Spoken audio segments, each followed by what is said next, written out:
Hello बच्चों, आपका स्वागत है साइंस जीवी चैनल पे। बच्चों, आज हम एक इम्पॉर्टेंट वीडियो लेके आए हैं। इस वीडियो में हम आपको बताने वाले हैं, आपको पता है दिल्ली के जो गवर्नमेंट स्कूल्स हैं या ऑल ओवर इंडिया एक फूड प्रोडक्शन सब्जेक्ट से रिलेटेड एक फूड प्रोडक्शन सब्जेक्ट जो कि एक्स्ट्रा सब्जेक्ट्स जो सीबीएसई के द्वारा ऑफ़र किया जाता है एक स्किल सब्जेक्ट्स उसमें से एक है। और ये 10th क्लास और 9th क्लास के बच्चों को ऑफ़र किया गया है इस बार, और इसका एग्ज़ाम भी आपका होता है। और ये एक बहुत इम्पॉर्टेंट सब्जेक्ट हो गया है आज के समय में कि अगर आपके, क्योंकि जो 5 सब्जेक्ट्स के अलावा एक और सब्जेक्ट्स जो एक्स्ट्रा सब्जेक्ट्स आपको 10th में मिलता है उसमें एक सब्जेक्ट अब फूड प्रोडक्शन को भी ऐड कर दिया गया है। और वो एक सब्जेक्ट काफ़ी इम्पॉर्टेंट है क्योंकि बाय चांस अगर आपका किसी सब्जेक्ट में, और एक तो फ़ायदा ये होता है कि आपको दूसरे सब्जेक्ट में अगर एक किसी कारणवश अगर कोई वजह से आपके एक सब्जेक्ट में मार्क्स ख़राब आ गए हैं तो ये फूड प्रोडक्शन के मार्क्स आपके ओवरऑल मार्क्स को इंक्रीज़ कर देता है। ठीक है, तो ये और फूड प्रोडक्शन से रिलेटेड मटेरियल काफ़ी कम अवेलेबल है। तो ये जो हैंडबुक है ये सीबीएसई के जो साइट है उसी से हमने लिया है, लेकिन ये इंग्लिश में ही अवेलेबल है। लेकिन हमने, क्योंकि अधिकतर हिंदी मीडियम बच्चों के पास फूड प्रोडक्शन है, इंग्लिश मीडियम के पास भी है बट हिंदी मीडियम बच्चों के पास है, तो हमने कोशिश की है कि इसको हिंदी में कन्वर्ट करके और आपके लिए हिंदी में फूड प्रोडक्शन का पूरा कोर्स अवेलेबल कराया जाए ताकि आपके एग्ज़ाम के लिए काफ़ी बेनिफिशियल होगा। तो इसमें अगर हम देखें टोटल कितने चैप्टर्स हैं, तो इसमें टोटल अगर हम देखें तो 6 यूनिट्स हैं। पहला है पाक कला का परिचय यूनिट 1, दूसरा है खाना पकाने की विधियाँ, तीसरा यूनिट है सब्जी और फल पाक कला, चौथा यूनिट है सूप, पांचवा यूनिट है सलाद और छठा यूनिट है सैंडविच। टोटल ये 6 यूनिट्स हैं जो कि आपके क्लास 10th में है, आने हैं आपके बोर्ड एग्ज़ाम में, और ये काफ़ी इम्पॉर्टेंट है आपके लिए। इसके अलावा जो और इसमें फूड प्रोडक्शन के अलावा आपके एंटरप्रेन्योरशिप या के भी क्वेश्चंस आते हैं। तो अगर आप कहोगे तो हम एंटरप्रेन्योरशिप सब्जेक्ट्स के भी वीडियोस लेके आएंगे, लेकिन फ़िलहाल हम पहले हमारा टारगेट रहेगा कि ये 5 यूनिट अच्छे से आपको कवर कराया जाए हिंदी मीडियम में, 6 यूनिट आपको अच्छे से कवर कराया जाए। तो आज के वीडियो में हम यूनिट 1 जो कि है पाक कला का परिचय उसको करेंगे। तो ये है हमारा यूनिट 1 पाक कला का परिचय। सबसे पहले अगर हम देखें इसका उद्देश्य क्या है, तो भोजन के जितने भी घटक हैं उस पर ऊष्मा का क्या प्रभाव होता है उसको समझना, और दूसरा हमारा उद्देश्य है भोजन पकाने का उद्देश्य बताना कि भोजन क्यों पकाया जाता है, कैसे पकाते हैं जो हमने पढ़ा ऊष्मा के प्रभाव के कारण, और क्यों पकाते हैं उसके बारे में हम पढ़ते हैं। तो सबसे पहले अगर हम बात करें भोजन के घटक के बारे में, तो ये क्लास 6th में आपने पढ़ा होगा कि भोजन जो है उसमें अलग अलग तरह के घटक होते हैं, जिसमें मुख्यतः प्रोटीन, वसा, कार्बोहाइड्रेट, विटामिन और खनिज ये होते हैं। और इनको तोड़ने के लिए जो भोजन पकाने का मुख्य उद्देश्य होता है उसके जटिल रूप से सरल रूप में तोड़ना, ताकि मानव के शरीर द्वारा उसका सेवन किया जा सके। और भोजन के घटकों में मुख्यतः प्रोटीन, वसा, कार्बोहाइड्रेट, विटामिन, खनिज, और इनको तोड़ने के लिए गर्मी के प्रभावों को हमको समझना होगा कि कैसे ऊष्मा के प्रभाव से ये टूटते हैं। अगर हम सबसे पहले बात करें प्रोटीन की, तो प्रोटीन विकास और मरम्मत में बहुत महत्वपूर्ण भूमिका निभाता है, इसलिए प्रोटीन का स्रोत जो है वो होना ज़रूरी है हमारे खाद्य में। प्रोटीन के अगर स्रोत देखें जिससे हमें प्रोटीन मिलता है तो वो है मांस, अंडे, गेहूँ, दाल, मछली, दूध और दूध से बने उत्पाद। और जब प्रोटीन पर गर्मी लगाई जाती है, ऊष्मा डाली जाती है, तो क्या होता है, यह जम जाता है, कोआगुलेट हो जाता है। जैसे दही, दूध से दही आपका कैसे जम जाता है, तो इसी प्रकार से ये भी जम जाता है। तो जब भी प्रोटीन पे गर्मी लगाते हैं हम, जम जाता है। जैसे आपने देखा होगा अंडे का जो वाइट कलर का पार्ट है वो भी एक प्रोटीन ही होता है, लेकिन जैसे उसे हम गर्म करते हैं तो वो जम जाता है ना, जो वाइट पार्ट आप खाते हो सॉलिडिफाई हो जाता है, तो उसी को हम कहते हैं। जो प्रोटीन पे अगर गर्मी लगाते हैं तो वो जम जाता है और अपारदर्शी से प्रोटीन का रंग कैसा हो जाता है, सफ़ेद हो जाता है, जो हमने अंडे में देखते हैं। और अत्यधिक गर्मी प्रोटीन को रबड़ जैसा और चबाने में मुश्किल, अगर बहुत ज़्यादा गर्म कर दें तो रबड़ जैसा हो जाता है और चबाने में मुश्किल हो जाती है। इसीलिए हमको ज़्यादा पका हुआ चिकन या मांस खाते समय जब आप बहुत ज़्यादा चिकन पक जाए तो आपको तीरने रबड़ जैसा लगना लगता है ना, कि जब आप उसको खाओ तो आपको ज़्यादा खींचना पड़ता है। उसका कारण क्या होता है कि उसका प्रोटीन जो है वो रबड़ जैसा हो गया अत्यधिक गर्मी के कारण। ठीक है। अब दूसरा देखें, अगर हम कार्बोहाइड्रेट, तो कार्बोहाइड्रेट का मुख्य कार्य होता है यह ऊर्जा देता है। इसके मुख्य स्रोत हो गए चावल, गेहूँ, आलू, केला, ठीक है, टैपियोका। ये टैपियोका जो है ये विश्व का तीसरा कार्बोहाइड्रेट का मुख्य स्रोत है, ये आप ध्यान रखना। ये आपका शकरकंदी जैसा लगता है, जिसे साबूदाना बनाया जाता है ना, उसे कसावा भी कहते हैं हिंदी में। तो टैपियोका उसी तरीके का होता है। और चावल और गेहूं के बाद विश्व में तीसरा सबसे चावल और मक्का के बाद तीसरा कार्बोहाइड्रेट का विश्व का सबसे बड़ा स्रोत है टैपियोका। तो ये आपको ध्यान रखना है। और इसमें अगर हम बात करें, दो तरह की गर्मी होती है, नम और सूखी।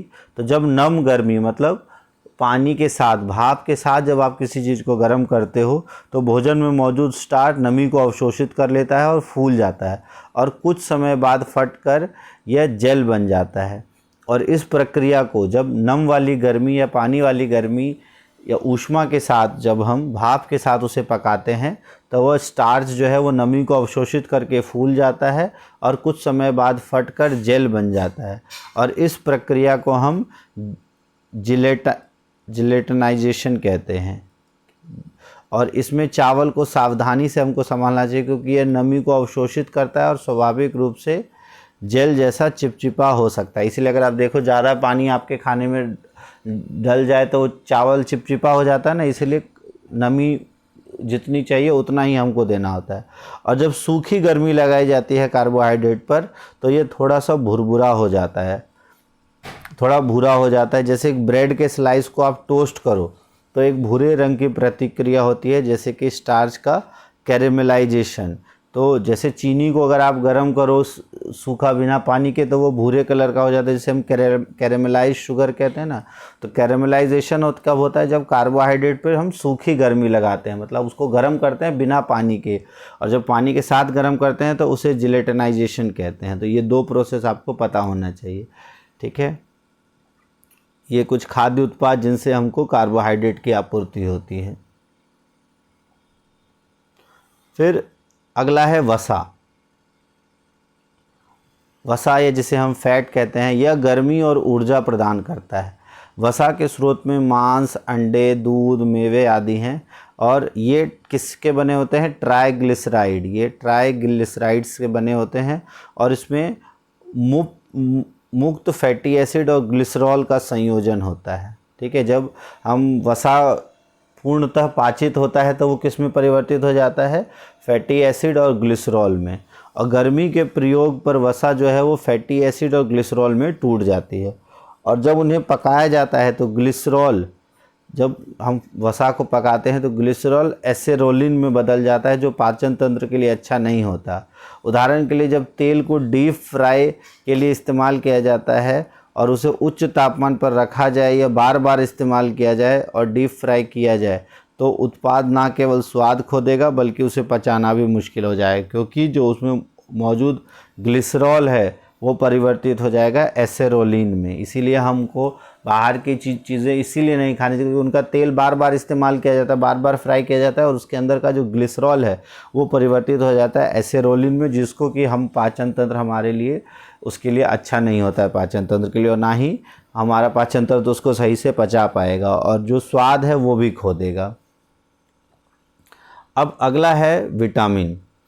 तो विटामिन और खनिज ये शरीर की प्रतिरक्षा प्रणाली, शरीर की सुरक्षा के लिए बहुत ज़रूरी है, ये आप ध्यान रखना। और इनके स्रोत की अगर हम बात करें तो सब्जियां और फल सबसे ज़्यादा इन्हीं में पाए जाते हैं। सब्जियों और फलों में कुछ विटामिन पानी या गर्मी में मिलने पर नष्ट हो जाते हैं, लेकिन अधिकांश विटामिन और अलग अलग तरह के 20 अलग अलग खनिज गर्मी में अपरिवर्तित रहते हैं।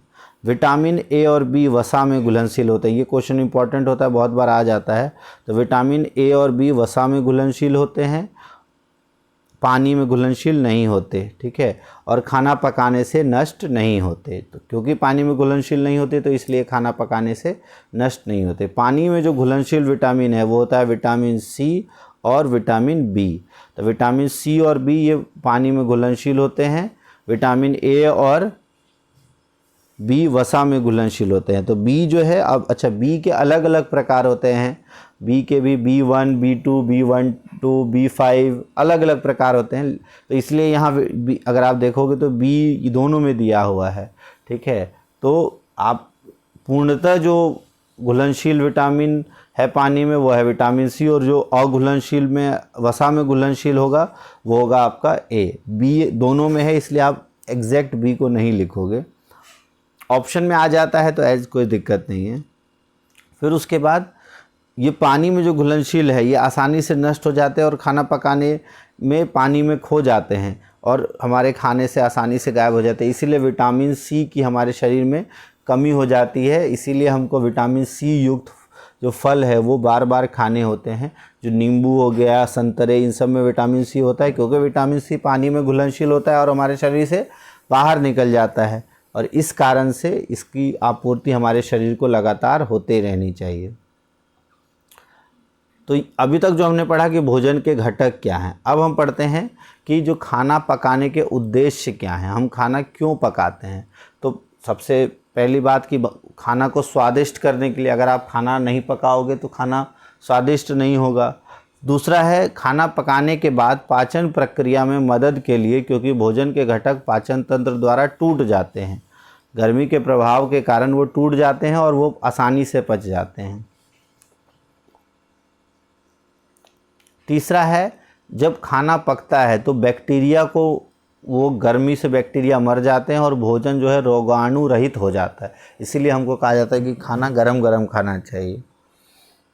ठंडा हो जाता है खाना या बासी हो जाता है तो उसमें जो रोगाणु जनित जीव हैं, बैक्टीरिया है या वायरस है, अधिकतर बैक्टीरिया वो ग्रो कर, जो जीवाणु है वो उसमें फिर से ग्रो करने लगते हैं, वृद्धि करने लगते हैं। तो इसलिए गर्म खाना, जब खाना बनता है गरम गरम, तो उसमें इतनी गर्मी होती है कि बैक्टीरिया मर जाते हैं और रोगाणु लगभग ख़त्म हो जाते हैं।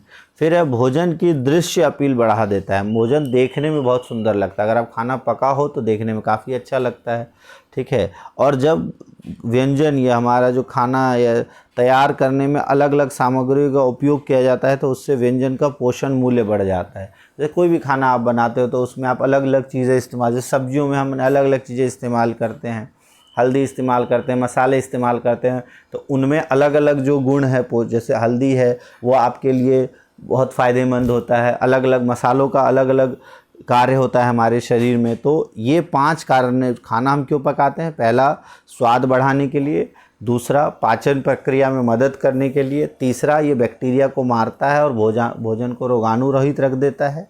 चौथा, भोजन की दृश्य अपील, देखने में खाने को बढ़िया बनाता है। पांचवा, जब यह भोजन तैयार होता है तो अलग अलग सामग्रियां इसके साथ मिल जाती हैं और यह भोजन की पोषण जो मूल्य है उसको बढ़ा देता है। छठा है, खाना पकाने के अलग अलग तरीकों से भोजन की बनावट बदल जाती है, जिससे स्वाद और सुगंध भी बदल जाता है, ठीक है। जैसे भोजन जो है आप जिस प्रकार से पकाओ उस प्रकार अलग अलग तरीक़ों से, अलग अलग मसालों के कारण सेम प्रकार का, अगर हम बात करें एक ही प्रकार, जैसे आलू की ही बात करो तो आलू एक ही तरह से आप एक ही आलू अलग अलग तरीक़ों से पकाया जाए तो उसका स्वाद अलग अलग हो जाता है। या चिकन की ही बात करो आप, अलग अलग तरह के चिकन होते हैं, क्यों, उसमें अलग अलग तरह के मसाले, अलग अलग तरह के तरीक़ों से उनके स्वाद और सुगंध में उसकी बनावट बदल जाती है, स्वाद बदल जाता है, सुगंध बदल जाता है, ठीक है। सातवां है, पका हुआ भोजन लंबे समय तक भंडारित किया जा सकता है। जो कच्चा भोजन है वो आप लंबे समय तक नहीं सकते, पका हुआ भोजन लंबे समय तक भंडारित किया जा सकता है, उसको स्टोर करके रख सकते हो। तो ये 6 हमारे भोजन के जो पकाने के उद्देश्य थे कि भोजन को क्यों पकाया जाता है, थोड़ी 7 उद्देश्य हैं, ठीक है। अब अगर हम सारांश देखें इसका, तो भोजन के घटकों को हमने समझा और ये समझा कि गर्मी लागू होने पर कैसे टूटते हैं और भोजन पकाने के उद्देश्य से हमें कैसे मदद करता है। और उचित विधि को अगर लागू करें तो परोसे गए भोजन का स्वाद और बनावट बढ़ जाती है। जैसे कि मछली में प्रोटीन की मात्रा अधिक होने पर उसे ज़्यादा पकने से बचने के लिए अंत में डाला जाता है। इसी प्रकार उत्पाद के मूल्य, गुणवत्ता और शेल्फ लाइफ को बेहतर बनाने के लिए खाद्य संरचना का ज्ञान की आवश्यक है। अब ये समीक्षा प्रश्न, इसको आप आसानी से कर सकते हो। खाना पकाने के 5 उद्देश्य, 7 अभी हमने पढ़े, कोई भी 5 आप लिख सकते हो। कार्बोहाइड्रेट पर ऊष्मा का क्या प्रभाव होता है? तो कार्बोहाइड्रेट जो है ऊष्मा को 2 तरीक़ों से, अगर नम ऊष्मा है तो उसमें जेलिटाइजेशन होता है और अगर शुष्क ऊष्मा है तो उसमें कैरेमलाइजेशन होता है, ये भी हमने पढ़ा। जब प्रोटीन को अधिक पकाया जाता है तो क्या हो जाता है? तो रबड़ जैसा हो जाता है, ये भी पढ़ा हमने। वसा की भूमिका बताना है, स्रोतों की सूची। तो वसा का क्या काम होता है? ये ऊर्जा हमारे शरीर में प्रदान करता है। इसके अलग अलग स्रोत अभी आपने पढ़े। विटामिन और खनिजों का महत्व, वो भी इस हमारे शरीर के अलग अलग कार्य करने के लिए अभी हमने पढ़ा इसके बारे में, इसका भी आप आसानी से लिख सकते हो। फिर अब भोजन में प्रोटीन, वसा, कार्बोहाइड्रेट की भूमिका क्या होती है, खाना पकाना क्यों ज़रूरी है, अभी हमने पढ़ लिया। तो ये टोटल आपके ये पहला चैप्टर सीबीएसई की गाइडलाइंस के हिसाब से आपका फर्स्ट चैप्टर में इतना ही था। तो अगर आपको ये वीडियो अच्छी लगी हो, आपको इस तरह के कंटेंट चाहिए, तो वीडियो को लाइक ज़रूर करना और हमारा ये प्रयास आपको कैसा लगा कमेंट बॉक्स में ज़रूर लिखना। और अगर आप कहोगे तो इसी प्रकार के वीडियोज़ हम और भी चैप्टर्स के बना के आपके लिए सरल भाषा में इसको सॉल्व करके ले आएंगे। और वीडियो को लाइक कर दिया होगा आपने, कमेंट कर दो आपको वीडियो कैसी लगी और चैनल को सब्सक्राइब ज़रूर कर लेना। अपने दोस्तों तक शेयर ज़रूर करना, क्योंकि फूड प्रोडक्शन का हिंदी में कंटेंट यूट्यूब पे काफ़ी कम अवेलेबल है। तो ये बच्चों के कहने पर ख़ास हम आपके लिए लेके आए हैं। तो इसको ज़्यादा से ज़्यादा शेयर करो और अपने दोस्तों तक ज़रूर शेयर कर देना। अच्छा लगा हो तो कमेंट ज़रूर करना, वीडियो को लाइक ज़रूर कर देना। थैंक्स फॉर वॉचिंग साइंस जीवी।